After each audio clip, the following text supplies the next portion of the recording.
Van Gogh was actually an art dealer for part of his life and spent a huge amount of time collecting images. But what he did that's so interesting that all great artists do is they sort of absorb all this stuff, they take it in, and then what they put out is something unique. If you steal from one author, it's plagiarism. If you steal from 100 authors, it's research.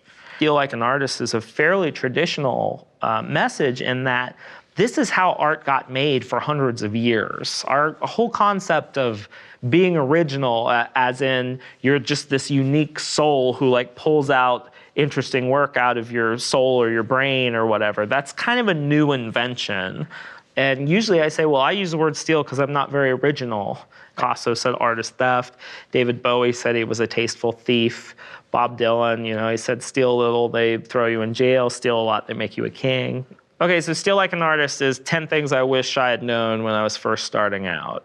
So number one is steal like an artist. And it's very simple, is that no creative work that we do is completely original. Nothing comes from nowhere, and every idea that you have is sort of the accumulation of all the ideas that's come before, or you take one idea and put it with another idea and you get something new. So it's the way towards finding original work isn't trying to be original, it's actually taking from a lot of different artists and a lot of influence from a lot of different places and kind of mashing it up into your own thing. Number two is don't wait until you know who you are to get started. A lot of people think that they have to know who they are before they can make stuff, and I think it's the opposite. I think it's in the course of making stuff and doing your creative work that you actually discover who it is that you are. Number three, write the book you want to read. That's real simple. That's just about, you need to put into the world what you would like to see there. So you need to make the music you want to hear. You need to start the business you want to see run, Number four is use your hands. We have this idea that ideas start in the mind and then they're executed by the body, but it's actually more of a dance between the two. It's like a two-way street. So when you're working on your creative work, like if you're strumming the guitar or you're like working on a clay pot or if you're typing, sometimes your hands know where to go more than your brain does. And so it's very important to bring your body into creative work. Number five is side projects and hobbies are important.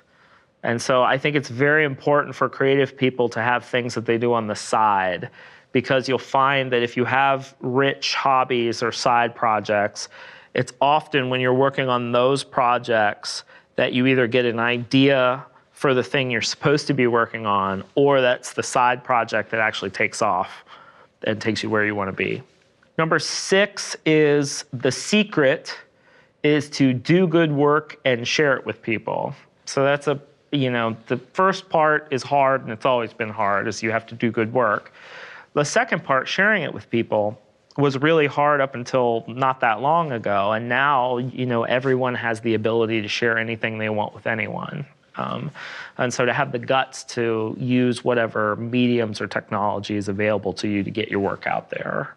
Number seven is geography is no longer our master. That's very simple. I grew up in the middle of a cornfield in southern Ohio, a very rural area, and I didn't know any artists or writers. I didn't know anyone who did the kind of work that I wanted to do.